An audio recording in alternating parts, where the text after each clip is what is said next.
D H ಅವ್ರಿಗೆ ನಮಸ್ಕಾರ. ನಾನು ವಿಶ್ವನಾಥ್ ಮಾತಾಡ್ತಾ ಇದ್ದೇನೆ, XMLA ಸಕಲೇಶ್ಪುರ. ನನ್ನ ಊರು ಹಾನ್ಬಾಳ್ ಪಕ್ಕದಲ್ಲಿ ಹಂಜಗೋಡ್ನಳ್ಳಿ ಬರುತ್ತೆ. ನಾನಿವತ್ತು ಹಾನ್ಬಾಳ್ PHCಗೆ ಬಂದಿದ್ದೀನಿ.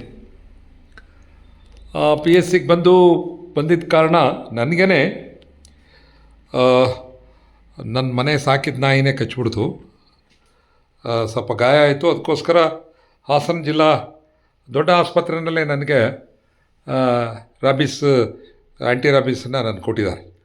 ಹಾಗೆಯೇ ಅಲ್ಲಿ ಇನ್ನೂ 2 ತೊಗೊಂಡಿದ್ದೀನಿ, 3ನೇದು ತೊಗೋಬೇಕಾಗಿತ್ತು. ನಾನು ಇವತ್ತು ನಮ್ಮ ಹಾಸ್ಪಿಟ್ಲಲ್ಲೇ ತೊಗೊಳ್ಳೋಣ ಅಂತ ಬಂದೆ. ನೋಡಿ, ನಿಮಗೆ ತೋರಿಸ್ತಾ ಇದ್ದೀನಿ.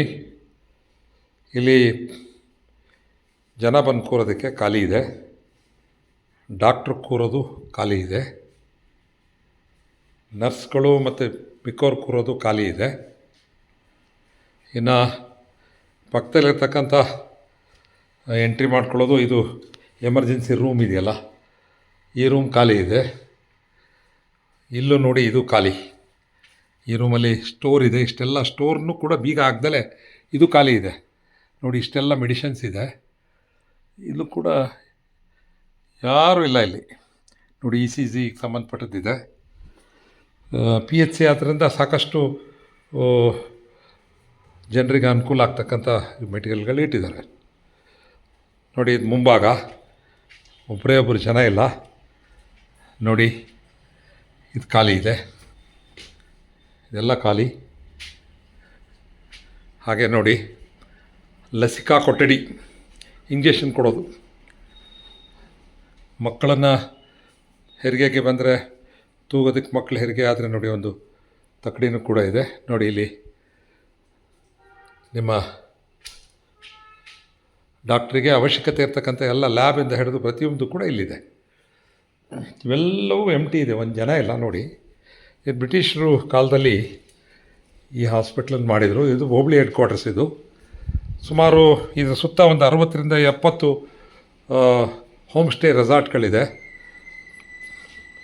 ಇದು ಹೋಬಳಿ ಹೆಡ್ ಕ್ವಾರ್ಟರ್ಸು ಮಲೆನಾಡಿನಲ್ಲಿರೋದು. ಆನೆ ಮತ್ತು ಇದೊಂದು ರಾಷ್ಟ್ರೀಯ ಸ್ಟೇಟ್ ಹೈವೇನೂ ಕೂಡ ಇದೆ, ರಾಷ್ಟ್ರೀಯ ಹೆದ್ದಾರಿ 2ರ ಮಧ್ಯೆ ಇರೋದು, ಇನ್ ಬಿಟ್ವೀನ್. ಇಷ್ಟು ದೊಡ್ಡ PHC ಇರ್ತಕ್ಕಂಥದ್ದು ಇಷ್ಟು ವ್ಯವಸ್ಥಿತವಾಗಿ ಮಾಡಿದ್ದಾರೆ ಸರ್ಕಾರ.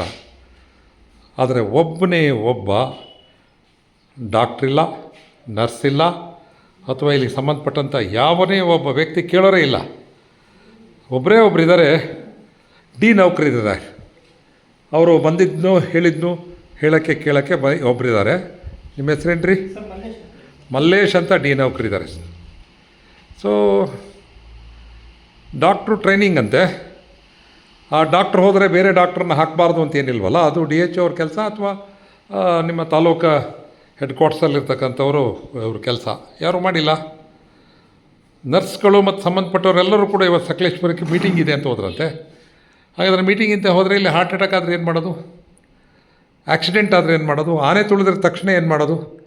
ನಿಮ್ಗೆ ಗೊತ್ತಿದೆ, ಎಲ್ಲ ಕಡೆ ಹಾರ್ಟ್ ಅಟ್ಯಾಕ್ ಆಗ್ತಾಯಿದೆ. ಪ್ರಾಥಮಿಕ ಒಂದು ನಿಮಗೆ ಚಿಕಿತ್ಸೆ ಮಾಡೋದಕ್ಕೆ ಜನ ಯಾರಿದ್ದಾರೆ? ಈಗ ನಾನೇ ಬಂದಿದ್ದೀನಿ. ನಾನು ಮಾಜಿ ಶಾಸಕ ಅನ್ನೋದು ಬಿಟ್ಬಿಡ್ರಿ, ನಾವು ಆರ್ಡಿನರಿ ಪರ್ಸನ್, ನಾನೊಬ್ಬ ಸಾಮಾನ್ಯ ಜನ. ಆದರೆ ನಮಗೇ ಇವತ್ತು ನನಗೀಗ ಇಲ್ಲಿ ಇಂಜೆಕ್ಷನ್ ತೊಗೊಳೋದಕ್ಕೆ ಇಲ್ಲಿ ಸಾಧ್ಯ ಆಗೋಲ್ಲ. ಈಗ ನಾನು ಈ ಖಾಸಗಿ ಹತ್ರ ಹೋಗಿ ತೊಗೋಬೇಕು, ಅಥವಾ ಸಕಲೇಶ್ಪುರಕ್ಕೆ ಇಲ್ಲಿಂದ 17 ಕಿಲೋಮೀಟ್ರ್ ಮತ್ತೆ ಹೋಗಬೇಕು. ಇಂಥ ಸ್ಥಿತಿ ನಿರ್ಮಾಣ ಆಗಿದೆ. ಇದೇನಿದು